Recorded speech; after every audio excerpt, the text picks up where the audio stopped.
based terrorist is activated in Minneapolis, as indicated by the Black Lives Matter-led incursion into a Southern Baptist church service that none other than former CNN employee Don Lemon participated in as an active member of the group. There, I said it. I saw the video, Don.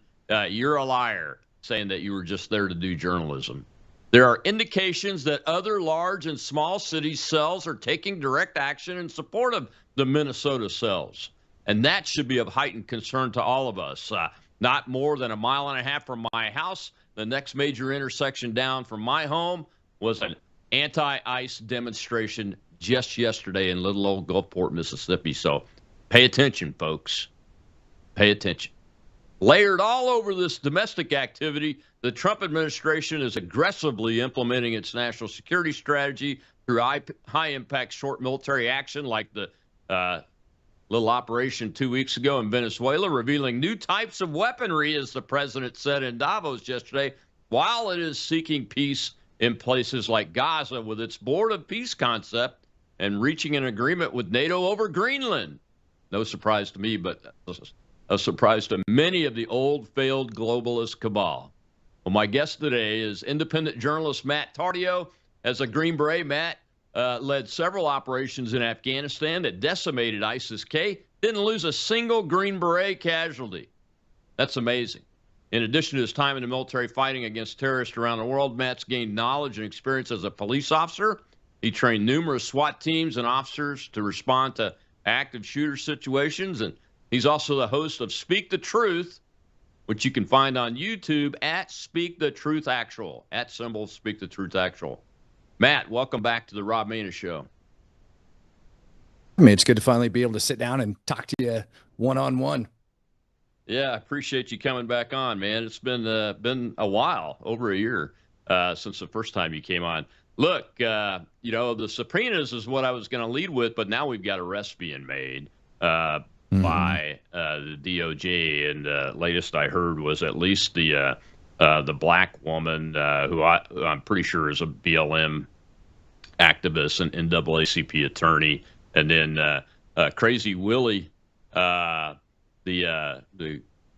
piece of crap stolen valor veteran, the guy that was doing all the yelling and screaming inside the church, have both been arrested. One on the KKK charges and one on the FACE Act. Your thoughts on that? Yeah, I mean, that's a mouthful to respond to. Where would you want me to begin here on this one?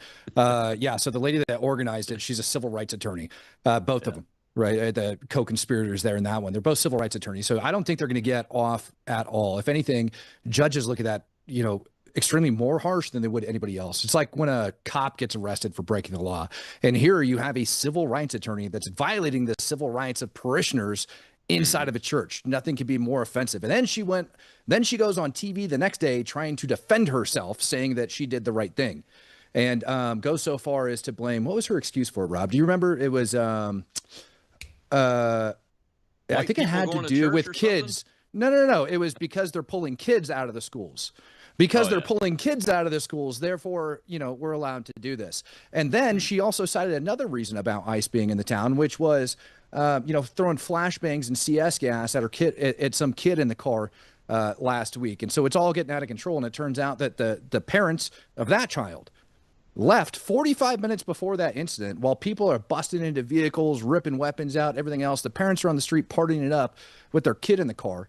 And then they go online and they raise $170,000 for themselves, or whatever it was, just shy of $200K. And then we find that out yesterday, and she claims that on the news as well. When we start talking about the stolen valor guy, I don't know if he is or is not stolen valor. I've seen people claiming it. I was on to him when he was back over in Washington, D.C., and he was walking around, and it was after the National Guard soldiers had been shot by that terrorist. And he was going up and just the same stuff he was doing in the church, but he would do it to National Guard soldiers. And part of me wonders if he's not stolen valor, because there, in the Army, there is, the way the uniform is worn on your left shoulder, you have whatever unit you're in, you have the unit patch for the unit you're in. On your right shoulder, you have a combat patch. And he was yelling at these soldiers, and one of them was most certainly wearing a combat patch. And I'm pretty sure he was talking directly to him when he says, "Y'all ain't done nothing for your country. I'm a combat infantryman." But in the same video, he also admits that he has a problem with authority, and so he didn't do very good. So I'm wondering if he didn't get, kicked out of the military at some point in his time, because those people don't make it very far. And if he did go to Afghanistan, I got a feeling, that he was guarding water bottles and nothing more, because you don't even trust somebody like that to be on the radio. I wouldn't want somebody like that on the other end of the radio when I need help. I wouldn't even have him on talk guard. He would literally be watching water bottles and taking out trash and trying to probably brush his teeth after looking at them. So see, this is why I wanted to get you on, because this is a complex subject, and you're the first person with law enforcement, Green Beret, and independent media experience that I've had the opportunity to have on with this situation, Matt. From a law enforcement perspective, the reporting that I've seen shows that state police and Minneapolis police were actually at the church and failed to respond. Is that accurate, number one? And two, you've trained people in critical and crisis responses that are law enforcement officers. What are your thoughts on that? That just blows me away as somebody that's commanded a 630-man law enforcement operation in the Air Force. Yeah, absolutely atrocious that took place. I mean, at all, that they if they were there and they did respond to the scene, but they refused to go inside of the church, that's a problem within itself. That is a problem within itself. And I think it actually goes to show something a little bit deeper, because the mayor of St. Paul went on TV, and the mayor of St. Paul also believes that those actions were justified, that nobody's civil rights were, destroyed, and that it was nothing other than protesting. So now I'm wondering whether or not the mayor and the police chief gave a directive not to intervene in quote unquote protests. And knowing that it's a civil rights attorney, I got to dig into this lady, the two civil rights attorneys. I got to dig into them to see what ties they had with the mayor's office, because now, if these civil rights attorneys reach out to the mayor and said, hey, we're going to go to this church on Sunday and protest, the mayor doesn't warn the staff. The mayor doesn't put law enforcement on the ground to make sure that disorderly conduct isn't taking place. At a minimum, you could look at a municipal statute for disorderly conduct, probably, that those officers could have intervened on. And not to mention trespassing, right? We can talk about that in a little bit if you want. But it makes me wonder whether or not that, she did give that order, or if she gave that directive, if that directive came down. And the DOJ right now, with what they're looking into as far as subpoena goes, she's also one of the ones that's flying under the radar that got a subpoena. We were able to take a look at Jacob Fry's subpoena, the mayor of Minneapolis, and all of the information that they're looking in. It's not for Jacob Fry, it's for his records office, for the office of the mayor, for the records office. And they're looking at communications, and they want to see, whether or not they mention immigration and what they're going to do about it. And so I believe that's what they're going to be digging into when they get into them, because if they can get rock solid communication from them conspiring to impede law enforcement investigations, it's going to be set in stone. But then again, I don't know if you saw this, the mayor of St. Paul, the city council had some legislation come across yesterday for a new municipal ordinance not to allow federal law enforcement officers to use city-owned property as staging grounds, a park, for example, and then deny access to other areas that would otherwise request a badge. Like, you need badged access to get in. So the city hall, city buildings, things like that, but also picture courthouses, unless they have a warrant, right? So we'll see what happens. I didn't see that one. That surprises me too. I mean, what is it? Your opinion? Here's my opinion. I'll just throw it out there. I'm not bashful about saying it. I think that the state of Minnesota, the city of Minneapolis, and now St. Paul, they're in a condition of insurrection at this point against federal law. Are you of the same mind as that, or are you taking a little bit different view? No, I am. I'm of that exact same mindset. And I want people to listen to me when I say this, because back in October, November, when people were calling for the National Guard to go to Portland, and they were calling it, a war zone, and we need to get the National Guard out here immediately. And I step on the ground and I look around and I go, this isn't a war zone. You've got a bunch of idiots on one side and a bunch of people on the other side, all arguing. They're breaking local laws. They're breaking ordinance. They're breaking Oregon revised statutes. They're doing things like that. Obviously, they're breaking federal law, assaulting federal officers and things like that. Aside from that, do you need the National Guard? No, you need the Portland Police Bureau to do their job. And when I point out and I say, okay, well, let's look at Minnesota. This is one of those places that it is so deep that you must, you must come to the conclusion. There's no other conclusion that you can come to other than that there is an insurrection taking place that's being conspired against. There was also, where was it? New Jersey. trying to remember the name of the city over in Jersey that I watched yesterday. He had said that he was talking to the mayor of Minneapolis, and the same law that they were looking at down in St. Paul, they were also looking at enacting over inside of the city in Jersey yesterday. So all of these like uber liberals are all talking to each other. It's pretty clear on that scale. And the question just is, have they been, issuing illegal orders, and are people following those? That's what I really want to know. Yeah. Could that be considered? We got to take a break in about 30 seconds, but think about this question during the break. Is that considered when you're talking about elected official to elected official, a conspiracy to prevent federal law from being enforced, and in a conspiracy against people's rights? Because, as you said, this church invasion, it's a deprivation of these people's right to worship freely according to the First Amendment. So that's a question I think we need to talk about, and I want to get your take on the difference between this unrestricted warfare that you are experienced with and as a Green Beret, and what needs to be done about it. We'll be right back with Matt Tardio.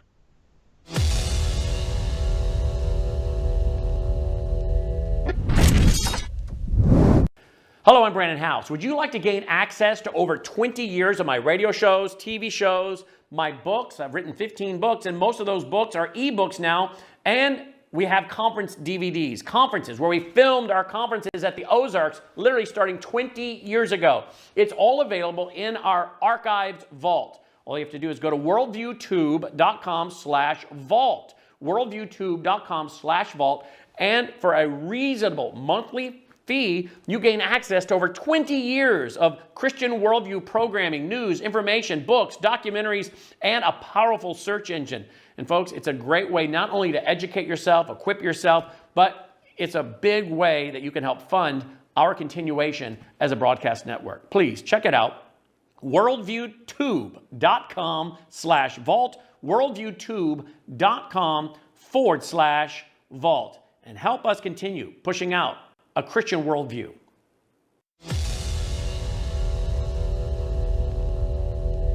The President of the United States is never going to make a decision about what to do or what not to do based on how it might upset the violent left-wing insurgents. His obligation, what he is supremely committed to, is enforcing and upholding the sovereignty of the United States. I'm familiar with the video that you're referencing, where a mob of Somali refugees swarmed ICE officers, and the profound contempt this refugee population that has built this nation has for our country, our flag, our law enforcement officers. And what I would just say to reassure your audience, to reassure you, is that under the new federal surge that has taken place and the additional assets that have been put in place under President Trump's direction, under Secretary Noem's leadership, we now have the resources we need not only to protect the safety and security of our ICE officers and our border agents and their operations, but to begin the work of identifying, disrupting, and dismantling these insurgent networks. As you mentioned, they're very coordinated. They have ICE spotters and ICE watchers. They use chats to communicate with each other, to identify the location, and then they train their insurgents on how to block ICE vehicles, how to try to free arrestees, and then they dox ICE officers, they follow them home, they follow them to where they sleep at night. So again, it's a sophisticated insurgency involving a large number of radicalized, extremist, violent left-wing operators stoked by the Democrat Party.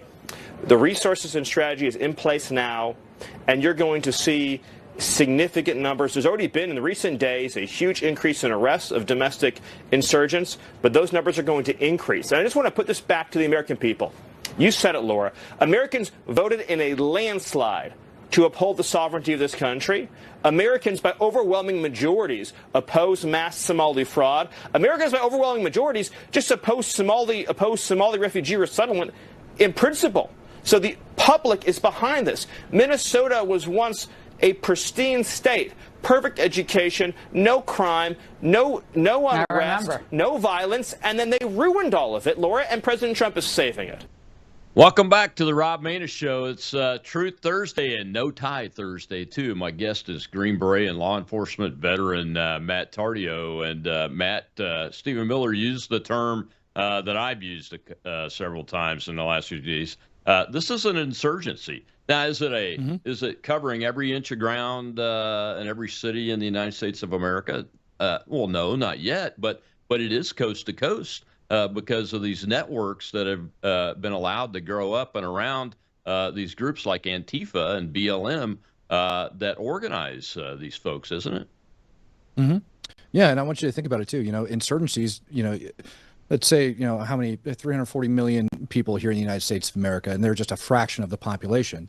But you also have concentrations, within that insurgency in certain areas. We used to call them like pockets of insurgencies overseas. We have a huge pocket of insurgency over here. Well, when we take a look at Minnesota and we take a look at, let's say, the vehicle pursuit that ended up with the suspect crashing out, the officer getting in a foot pursuit, tackling the suspect, and then you have two people come out of their home, with a garden shovel and a broom, I think is what they said, or a shovel and a broom, and violently assault that officer. And then you end up having the suspect get armed as well. So they probably handed one of those weapons off to the suspect, who then beat the officer, who then had to pull out his service weapon and shoot the guy. How deep of an insurgency are we talking about in the state of Minnesota when an officer that's in a pursuit ends up having that situation happen to them? What are the odds that happens in any other state in America? Right? Not just the vehicle pursuit, the crashing out, but two people from the neighborhood coming out with weapons and assaulting the officer, then arming the suspect, who then beats the officer while they stand by, who then gets shot. What are the odds that happens in any other city in America? And that is very, very telling for how bad it is. Very, very telling. Yeah. Another indicator that I saw, I don't know if you saw any video of this, is that you have these disruptors. I call them terrorists. I think they are terrorists. They're using violence and intimidation to achieve policy changes that are in neighborhoods, accosting people walking down the street because of the way they're dressed and asking for their papers and all kinds of things. And they have no government authority whatsoever. Mm-hmm. Yeah, no, it's domestic terrorism. Like, what's taking place there is domestic terrorism. This is the United States of America. We have a constitution. We have laws that get enacted by our legislative branch, signed and enforced by the executive branch, interpreted by the judicial branch. If you don't like those laws, you don't take to violence.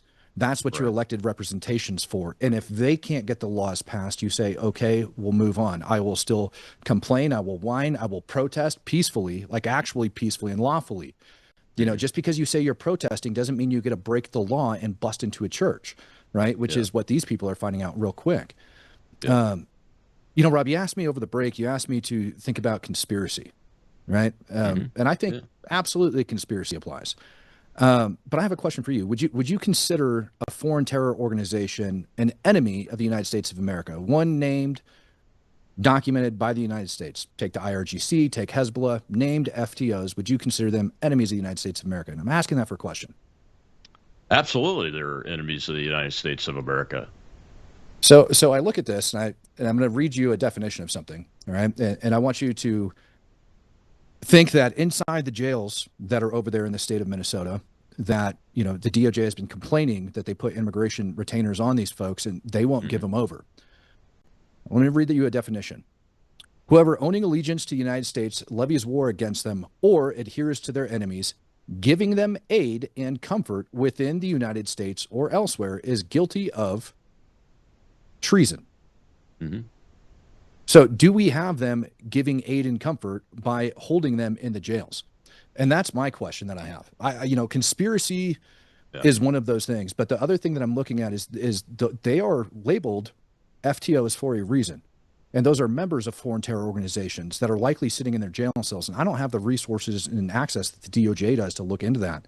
But my question is, if we have a governor, a mayor, multiple, like of the major metropolitan area, over in Minneapolis, multiple city mayors, the Minnesota AG, and they're all conspiring for treason, in my opinion, if they're not willing to turn them over, if there is a known terrorist inside that jail and they're not willing to give them out. They're giving them shelter. They're giving them aid. They're giving them comfort. I mean, would you agree with that? Oh, yeah. Oh, you're absolutely right. That's why I've called for the president to go ahead and declare the Insurrection Act. I think he's being more than patient with the situation. That's definitely beats the definition of the phrase for treason against the United States of America. All it takes is one of the narco terrorism members that's been declared a foreign terrorist organization, or Tren de Agua. I think that group has also been separately named as a foreign terrorist organization. That's all it takes is one for them to be charged with that crime, and we should be looking at that. I'm glad the DOJ is acting. Didn't take them very long in this case, because they have the goods, they have the evidence to go forward on this. I wanted to ask you before we dive into a little bit of unrestricted or unconventional warfare discussion. I wanted to ask you about the potential arrest of Don Lemon. I guess some judge has stopped it. Do you see a First Amendment issue there from a freedom of the press perspective? That on the face of it, I mean, I've watched 2 videos of him, one where he tried to claim that, and the other where he's like being buddies with the people that invaded the church and everything. What's your take on all that? Yeah, so he's trying to hide behind the First Amendment, in my opinion. Yeah. Right. And so I'm just going to go ahead and cover my tracks and state all of this is my opinion, what I'm about to state on Don Lemon. He's trying to cover his tracks. And one of the hardest things to prove under the law is intent. And so in order to prove intent, we have to look at somebody's actions beforehand. And that includes his travel to and from the state. And I know from a video that he posted, it certainly appeared as if he was in the airport flying out that evening when he was, complaining that everybody was ticked off at him. So it looked like he flew in particularly for this event. And then the next question is, okay, well, you flew into town for this event. Why did you choose to go to this event? Why this protest? Because protests are taking place everywhere. Why didn't you go down to the Whipple building where everybody else is at, where violence and fireworks and everything goes? Why did you choose this protest in particular? And then why did you also bring everybody donuts and coffee and start chumming it up with them? He also did an interview with one of the women that got arrested, one of the organizers of the event. He actually interviewed her beforehand. I believe there's a photo from his interview of him like kissing her on the forehead. Yeah. And he claims that he had no idea where they were going, but there's a problem with that, Rob. You know what the problem with that is? When he got in the vehicle, he asked his driver if he knew where he was going. The driver's like, yep, or if he had the address. And he's like, yep, got it. He's like, all right, good. So he's not just following people around. And his statement was he didn't know where they were going and they just happened to follow them there. Nope. You were given the address. You knew exactly where it was going. And so you're chumming it up with the leader. You're doing all of that. To me, he is the propaganda wing, almost like the Al Jazeera of, Hamas. You know what I mean? But for the protesters over inside of Minnesota. So that's how I see it. There's also another issue with him criminally, is you have the pastor. Let's say they don't even want to do that. Let's say they don't even want to charge him there. Let's say you can't get the federal judge to sign off on it. And we all know that the mayor and the police chief over there in that town don't have, the intestinal fortitude to actually do it. But the pastor in particular told Don to leave the property. During his interview, told Don to leave the property. Now, this is the interesting part when it goes into trespassing. Places that are open to the public, like a church, they're welcome to everybody, right? Sure, I can show up to that church and walk in and it's open to me. And it's the same thing for your porch, right? If the porch of your house, as long as there's not a fence outside that says keep out, no trespassing, clearly marked with, certain size signs and all that stuff, church isn't going to have that. So he's not trespassing automatically by going in there. But the moment he gets asked to leave and told to leave, and I saw several people telling these guys to get out of the church, they're all trespassing, which is another reason why the police should have been in there doing their job, because they, quite frankly, they weren't. And so on top of that, you have the police that are failing to provide equal protection under the law to their own citizens. And that's also a problem. Don should be arrested, in my opinion, on about 1,000 different charges when you take a look at what he did. But it's absurd to me when you take a look at those facts of his actions and what he did. I think it's more than reasonable to lay out a probable cause, affidavit or criminal complaint in this case to a judge and have the judge go, yes, that makes sense. Just because the man states that I was there doing that doesn't mean, I'm there exercising my First Amendment rights. No, sir, your First Amendment rights stop when you start violating that of others. No right in the Constitution is absolute. Not a single one. You have to get a concealed weapons permit. Police can do warrantless searches and seizures. Right? These are all things that everybody knows. So you don't get to just claim in this case, press is absolute, because what's going to happen is you're going to start having people that are going to be going around to different mosques and everything else, and they're going to be repeating this. Yeah. And if they set the standard right now for this, that it's okay as long as you're holding a camera, claiming to be a journalist and exercising your First Amendment right, and you get told to leave the property and you don't do it, then we have a whole other issue on our hands, and it's going to get bad. Yeah. It's going to get very bad very quick. So they're setting judicial precedents right now, whether or not they choose to ignore this. And that judicial precedence is going to go down to whether or not, those federal judges and the mayor, everybody else is actually going to respect the constitutional rights of everybody else. It's quite frankly appalling that it's taken this long. Yeah, and this is I'm glad you brought that up about how things are going to get worse. This is an evolutionary step on a trail that we've already been on for quite some time. When police in New York City allow protesters to aggressively protest outside of St. Patrick's Cathedral every Sunday and disrupt the parishioners trying to get into Mass and leave Mass and those kind of things, they're on the outside, but they allow that to continue. This is the next evolutionary step on attacks on religious institutions, to go inside and intimidate and scare the kids and scare the elderly and those kind of things. We'll be right back with Matt Tardio. It's Truth Thursday, and we're going to tell the truth about what's going on in America and around the world, and we don't care what people think about it. We're telling the truth because America needs to hear it. We'll be right back.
So now our country and the world face much greater risks than it did ever before because of missiles, because of nuclear, because of weapons of warfare that I can't even talk about.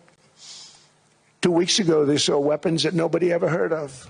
They weren't able to fire one shot at us. They said, what happened? Everything was discombobulated. They said, we've got them in our sights. Press the trigger, and nothing happened. No anti-aircraft missiles went up. There was one that went up about 30 feet and crashed down right next to the people that sent it. They said, what the hell is going on? Those defensive systems were made by Russia and by China. So they're going to go back to the drawing boards, I guess. Welcome back to the Rob Maness Show. It's Truth Thursday, and my guest is Green Beret and law enforcement veteran Matt Tardio, and I call him an independent media journalist too, because I see him out there doing independent media work all the time and risking his life doing a service for all of us, like a lot of our friends are doing every day. And Matt, I wanted to ask you, the Green Beret detachment teams, their primary function, I don't think most people understand it, is to go into countries that have an indigenous population that are, and you guys train them to resist, to basically be insurgents against the tyrannical government and those kind of things, right? Yeah, unconventional warfare is what it's called. Correct. Yeah. Do you feel like when you see these terrorist acts on U.S. soil, like what's happening with these activist groups and protesters, demonstrators, whatever you want to call them, the insurgents, do you feel like you're looking in a mirror at what you have trained other folks to do around the world? You see any similarities? Yeah, a little bit minus. Well, okay, so there is, but in my opinion, there's foreign influence and foreign help that goes into it that I've noticed over the last year since I've been looking into a lot of this stuff. And I say that because let's say, some of these radical sites, some of these radical leftist sites and stuff that I've came across, and we're not even talking about on the Tor browser or the dark web. We're Right. talking about on the World Wide Web, like regular internet. If you've got the address, you can make it in there and you can take a look. Homemade explosive books and things like that have been posted online, and I noticed that some of the recipes for some of those explosives are coming from what I would call some, I don't know, things that I'm familiar with from overseas, right? Hmm. So I do believe that we have that. I also noticed that a lot of their talking points and things like that come from some of the America's enemies, right? That are pushing particular literature and everything else. Terrorism is taking like a different turn here in the 21st century. Um, Before, when we looked at terrorism, we would look and we would say, we would think 9/11, obviously mass shootings, things of that nature, Yeah. car bombs, suicide vests, all of that. But it's taken another turn now here in like 2025, 2026. So much, in fact, that, our government stood up the Malign Influence Center. Hmm. And they are looking into these things, and they're naming countries such as Iran, Russia, China, that Yeah. are going online. We had a guy get convicted of it just a couple weeks ago, known as the Butcher, that organized. I want to say it was the Annunciation Church shooting, if I remember Hmm. correct, or I could be wrong on that particular shooting. But he organized and pushed somebody online. You look at the January 6th pipe bomber. For example, he fits the Yeah. bill of somebody that's going to be easily recruited and easily manipulated. His grandmother says that he's autistic, that he's got the brain capacity of like a 16 or 17-year-old. Mm. He was online going through different chat groups, trying to find pen pals and online chat groups. It certainly appears as if he was a homosexual male by his adult friend finder account that ended up getting posted Hmm. online. And all of those things, and in the African American community, being a homosexual isn't exactly Yeah. smiled upon, we'll say. So he's kind of like this Right. outcast, like thrown off to the side. And if you take a look at some of these people that are on the ground at these different protests, you start to notice a pattern that goes in there, right? Hmm. People Yeah. are picking up on the transgender community. Look at Charlie Kirk's killer. Yeah. People are picking up on the transgender community as being a major part in this. But what they are failing to realize, is that that's also a very vulnerable population that can get pushed and influenced very, very well. And so, Mm. yeah, I do see evidence of it. In my opinion, I do see evidence of it. We could look at the second Trump assassination attempt down at the golf course in Florida. Yeah. That guy spent a lot of time over inside of Ukraine, and I know for a fact he wasn't recruiting for the Ukrainian military, but on his Facebook page he thought he was. Right? Yeah. They refused to Hmm. let him join the military because he's kind of weird. Refused to Yeah. let him join the military, and he's posting people's uh, pictures and names. They're traveling from foreign countries that intend to go into Ukraine in order to fight. Well, what does that do? That allows Russia to get it. So he thinks he's recruiting for Ukraine. Who do you think's handling that guy? Yeah. He infilled into the bushes, if I remember right, to that golf course between like midnight and 2 a.m. or something. And what I Yeah. heard was Mhm. that they did not intend on going golfing until they were out at dinner that evening. So it wasn't like it was on their long-term plan of places to go and things to do, if Mhm. that information is correct. So who gave him the intel to go hide his butt in those bushes at that hour of the morning? Because they hadn't decided on going golfing until that night at supper. Yeah. So that means somebody's monitoring the golf course, letting them know, picking up on these things of where he's going to be going. And the guy manages Mhm. to infill and pick out a good spot on the straightaway. To me, what we're looking at is a lot of signs of foreign intelligence operating here on U.S. soil. Sometimes it's being done virtually. Sometimes it's being done physically. Sometimes, in my opinion, they're handling people that don't even know they're being handled by foreign intelligence. That's my Yeah. take on Yeah. it. I think Antifa is just a tiny portion of it. Yeah. Yeah. Antifa is just easy to talk about because it's a group that people know the name of it now. But I've long believed that it's a foreign intelligence operation. The assassins on Trump, it's typical, and Charlie Kirk too. Outcast, usually pretty Mhm. bright. Have exhibited a level of intelligence, and they show some signs of some training, but not enough to look too professional. And Mhm. they're getting resourced with information that an ordinary person would not have. I mean, I'm glad you pointed that out about the golf course hit because that's exactly right. I mean, who where'd that information come from? Who gave it to him? Mhm. Why was he prepared to act? where did he get the resources? How did he know to set up that high site that was as a shooter site the way he did? I mean, all of those things are big indicators to me.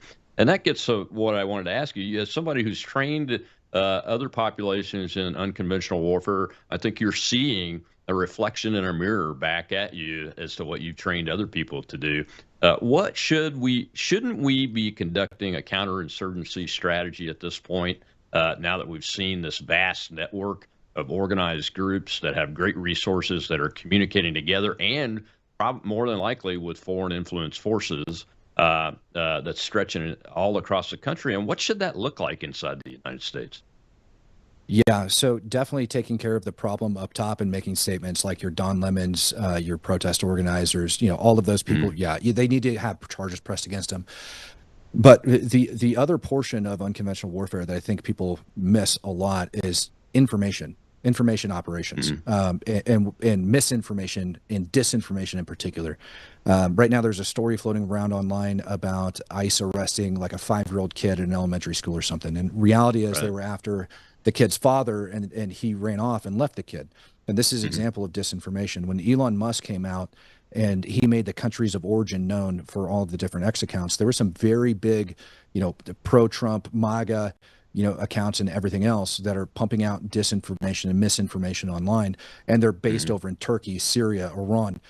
Some of them were Eastern Europe, non-EU, right? So Russia, right? So we have those different countries that are doing that. And so reality is that we need to start looking at that here in the United States of America, because you have a right in America to the First Amendment. If you're an American citizen, you have a right to free speech.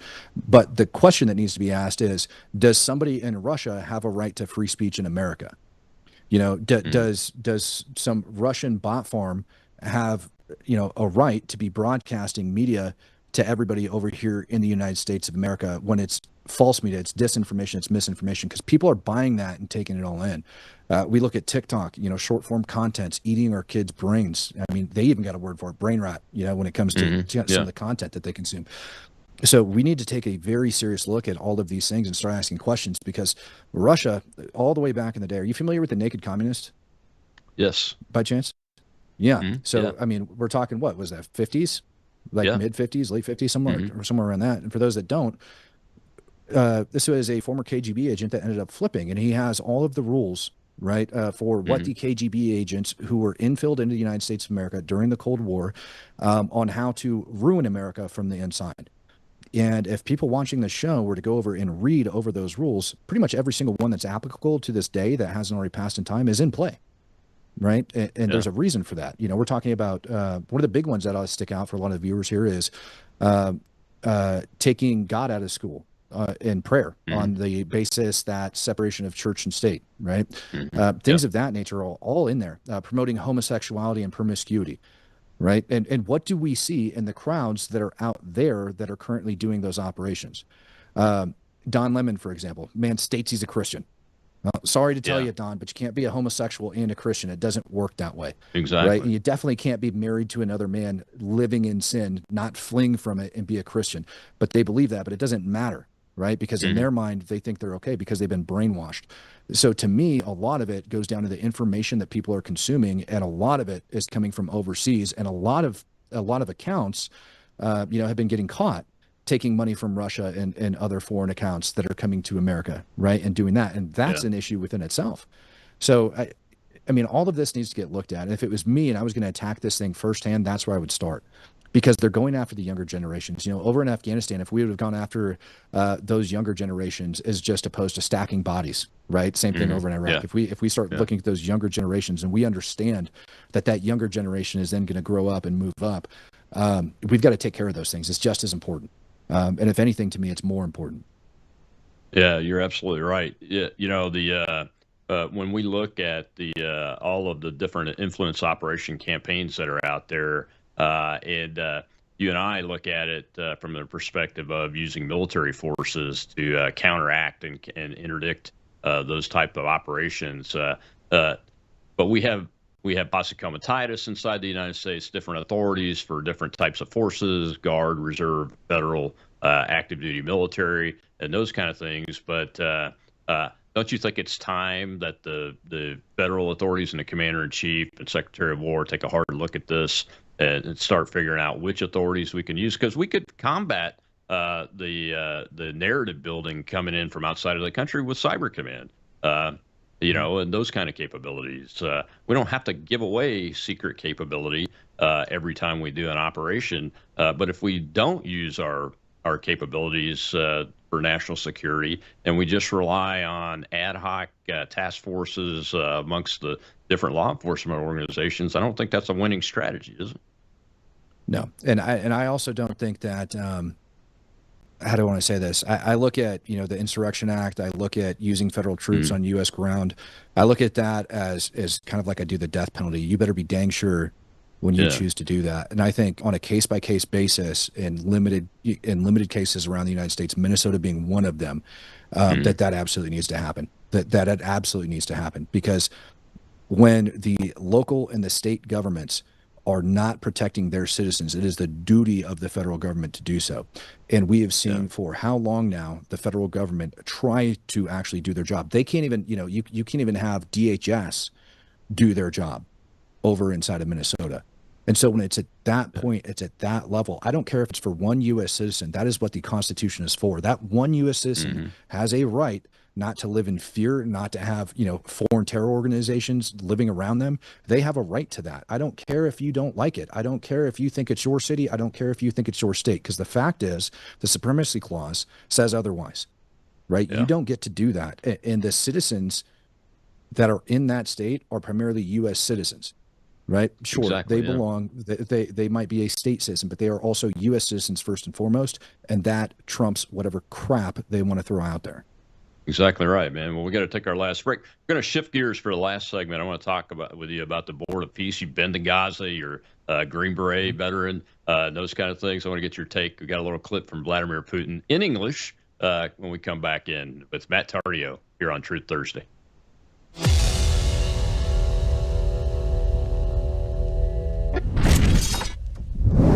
News is moving faster than ever, and so are we. Worldview Tube brings you 24/7 live stream coverage and now real-time alerts when it matters most. Once you have the Worldview Tube app installed, exit the app and navigate your way to Settings. In Settings, locate the tab labeled Notifications. Select the Notifications tab. Scroll down until you locate the Worldview Tube app icon. Select the tab, and here you can turn on and customize your notification experience for the Worldview Tube app. News doesn't wait, and neither should you. Turn on push notifications to stay informed. Every headline as it happens.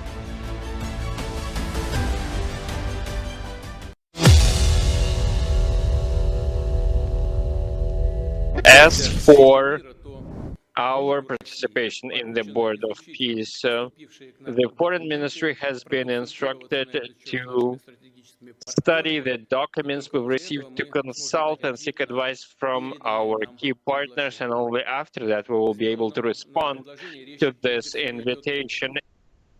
Welcome back to the Rob Maness Show. It's Truth Thursday, and my guest today is Green Beret veteran and veteran law enforcement officer Matt Tardio, an independent journalist, I might add. Matt, that was Vladimir Putin in a short clip of a longer statement he made about being invited to be on the Board of Peace, and that he's in discussions. And it was reported just before we came on the show that Steve Witkoff, is about to land in Moscow as part of these discussions. You're one of the few people I know personally that have been on the ground in Gaza post October 7th, 2023, that have an understanding of that type of warfare that's happening there and continues really to happen there for the most part, but is dwindling and everything. First, wanted to get your thoughts on this plan altogether, and then on this Board of Peace concept and how that's going to play out in your mind in a place like Gaza. Ooh, that is a complicated question. Very open-ended and very complicated. Wow. Yeah. So I'd say the biggest issue that they're going to have, number one, Hamas isn't going to lay down their arms, which is why this is going to be what it's going to be. It's just not going to happen. It's too in depth, and a lot of the society is having issues, which is why they're not being accepted anywhere else, right? Even Macron, who thought it would be a good idea to bring them in, ended up shutting the borders off to them. South Africa, who was screaming forever about the genocide up over in the international courts, wouldn't let people off the planes. When I was meeting up with the deputy foreign minister over there, one of the things that she had said was, the biggest issue that they have is, what do we do with these people? Because we can't move them anywhere. Nobody will take them. Egypt, of all places, will not even open, a small section of the Sinai to set up a temporary camp. That would be very easy. And the reason is because of the mentality of these people that are in there. So if you're asking me, is this going to solve the problem? The answer is no. You take people that are brainwashed since birth, and not a small chunk of the population, the vast majority of the population. That might offend some people, but I can quote Palestinian sources that'll tell you that 90% of the population's out of their dang mind in there, right? But with that being said, what do you do with those people throughout this entire process? Because rebuilding that place, let's say Hamas is finally wiped out. You go over, you kill anybody with a gun, right, that identifies as Hamas. Good, they're gone. Your next problem is going to be demining that entire area. And I'll tell you, driving through Rafah, it's not even like rumors. Rafah's level, and rightfully so. I had the luxury of meeting up with Brigadier General Benny Gall and several other members of the Israeli military, and I was shown a target density map. And they take an actual additional process and step that the United States military doesn't when it comes to identifying, labeling targets, and everything else. And I was shocked. You can't walk down a city block in Gaza without crossing, 2 or 3 different legitimate military targets, things that the United States would have no problem leveling. All right. So the fact that anything's left standing over there is absolutely insane to me. And there's a reason why they haven't, looked at Israel in the international court. And that sounds hard for people to believe, but what they don't understand is you've got over 2 million people, crammed into the city the size of Las Vegas that have been building for decades, this war. And so when you talk about demining Gaza, I'm not talking about, a battlefield over in Iraq or Afghanistan that maybe some of the U.S. war vets might be used to. I'm talking about, just as bad as the front lines in Ukraine, if not worse in some places, right? So we've got a serious problem here, because you can't just cut the population loose to run over there, because they will be recovering munitions, because they have that crooked mentality that's been worked into them. You don't want them to have it. You can't just send in engineers to just go start plowing everything over, because then they're going to start getting blown up and die. And who's eventually going to want to do that job? So there's a huge demining, thing that needs to take place. And then tourism and everything else that goes into it. Gaza used to be beautiful before October 7th. It really did. It did. It had 5-star resorts in it, for crying out loud. You know what I mean? They're water parks. This is all stuff. You can go look this up on Google Maps. This is not Matt Tardio making this up. It's a beautiful place. It's sad to see, so how that's going to work out, I don't think it's going to work out so good, to be perfectly honest and be quite frank. I don't think it's going to work out so good. But what I did notice was that a lot of the people in Gaza seem to be a lot happier with, we'll call them, Israeli forces and the international community that was coming in to help. And the one thing that I got told from a man in Gaza was that until the Gaza Humanitarian Foundation, which is no longer, there, but until they had arrived, that they had not received a single ounce of free food. And you got to think about this, because you've got the UN World Food Program operating in there and several other things. So these people have been oppressed as well. So not only do you have a population that has been indoctrinated since birth, but you also have an extremely oppressed population. And those two things don't go very well. And so in my mind, I hate to say it, but, education is going to have to be huge in this part of it. A lot of education is going to definitely have to take part of it, especially if they want to be involved on the world stage or on the international community level. Otherwise, it's just going to sit there and continue to fester. It needs to get taken care of. And I hate to say it, but education camps need to happen. And it sounds dirty, but when you look at what they've been through, I think it absolutely needs to happen. And unless things like that actually happen, I don't think you're going to have a success. Now, you're always going to have an issue with violent extremism in places like that after the majority of the fighting's said and done. But it's a generational issue, and it's going to take time. And I don't think people understand that. I think even Bibi said it's going to take 10 years. 10 years when this thing first started. 10 years before the conflict's over. You've got to train up local paramilitary forces. You've got to train police forces. Try to look at the laws that were over inside of Gaza prior to this. You're not going to find any. You're going to find one loose document with a bunch of squiggly marks on it. But basically, it was Sharia law. You had an issue, you take it to the mosque and let them figure it out. And that's a problem. So we're talking about retraining an entire population, an entire society. That's hard.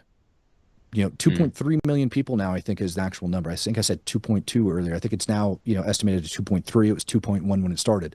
But that's a lot of people to re-educate. And then to build homes for. 25 miles long by 7 miles wide on average? Something? It's nothing. Like I said, I think it's like 25,000 square kilometers or something like that. It's nothing. Yeah. It's nothing. Yeah. But where do you put them?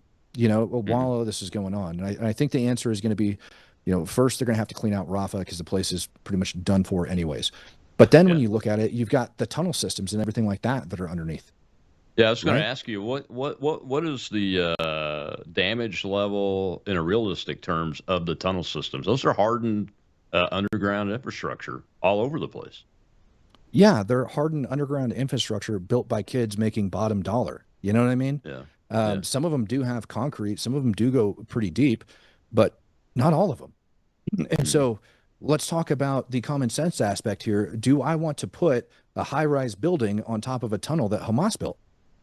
Exactly. On sandy soil. Yeah. Or like loose. I mean, that's a problem, right? So you have an entire engineering problem, subterranean and up, that needs to be solved. This whole thing needs fixed. And munitions that are mixed in. It's a nightmare of a scenario. I have no idea how they're going to solve it, to be quite frank. Yeah, I don't either. I mean, it's an interesting concept. The reason why I wanted to chat with you about the Board of Peace is I think, this is my opinion, that the destruction so far of the Iranians' ability to have direct influence through resources on Hezbollah and Hamas and the EIJ over in the West Bank has probably opened a small window of opportunity to get in there and get something done. But like you said, the little kids in preschool dress up like Hamas fighters and they hate Jewish people. And honestly, they don't even want a two-state solution, do they? Because no, they don't. They don't want to be neighbors with the Jewish state of Israel. It's not that they don't want to be neighbors. It's not that they don't want to be neighbors. They think it's their divine right to the land of Israel. And when people are confused when they hear occupied Palestine, they think they're talking about Gaza and Judea, Samaria, which we can get into the West Bank and we can say, listen, first of all, Jews were living there before y'all ended up having a huge uprising and killing a bunch of people, and Israel told their people to pull out, and then they just started going back in there. So we can have that conversation. But they're talking about, from the river to the sea, the Jordanian River, all the way out to the Med, all the way up into Lebanon, parts of Syria. They think all of that land is their divine right, and they're allowed to get that land through any means and methods, including rape, pillaging, death, torture. It doesn't matter. Lying. However they want. They think that land's their divine right given to them by Allah, and the Jews shouldn't live there. How do you live next to people like that are willing to kill you in order to take that land? Yeah, exactly. And that's why I think it's interesting, this Board of Peace thing, because the president has brought in Putin. He's brought in President Sisi from Egypt. The Turks are involved now. The other Arab states that are part of the Abraham Accords are involved in this. Do you think that can have a positive impact on the potential to succeed on the way ahead in this peace process? So as much as I hate bringing in BRICS nations on this, I think Russia helped to push the fighting with Hezbollah because it benefits their war effort. The more U.S. bombs are soaked up in the Middle East, or the less they get dropped over inside of Ukraine, the less that are available. But at the same time, and again, Egypt, BRICS nation, we need Sisi because we got to, the most common sense thing to do is to take the people inside Gaza and move them out for the reconstruction process and then move them back in afterwards. They can keep their land. But aside from that, the U.S. does have good leverage over Egypt. Everybody looked at Greenland and was like, there's no way this is going to happen. And Trump walks out and has a Greenland deal. And I think the same thing could be said for Egypt in order to make that happen. And I think, honestly, the people would be happy to do that as long as they knew that they were going to be allowed to return. But again, you have an education issue. You have people that have been madly indoctrinated. And I also think that, you're not going to have the Jews do it and you're not going to have America do it. You're going to need to have some Muslim nations that are able to go in there and actually help out with this, because they're not going to trust, Israel from doing that. So it's complicated. It is beyond complicated. Yeah, and I think we're giving up we're giving up a little bit of regional power by having the Turks come in and be the ground force on the ground initially to try to secure the place, because it's widely known that Erdogan has a strategic perspective of a greater new Ottoman Empire. So it's a complicated situation as usual in that part of the world, Matt. Well, we appreciate you coming on. Tell folks where to find you, what you're up to here. I've got about a minute left. I want to give you the floor to pitch your stuff. I appreciate you. Yeah. So you guys can find me over on X at Angertab, ANGERTAB, like Ranger with the R cut off, or just by searching Matt Tardio.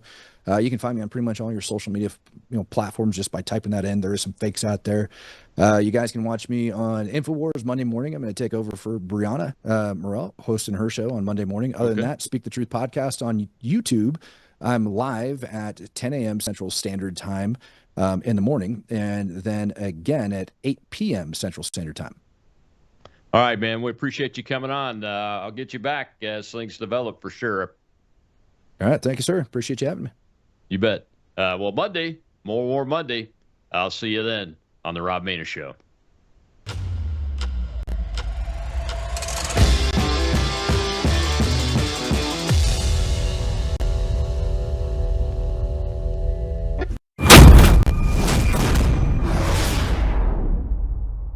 We have a big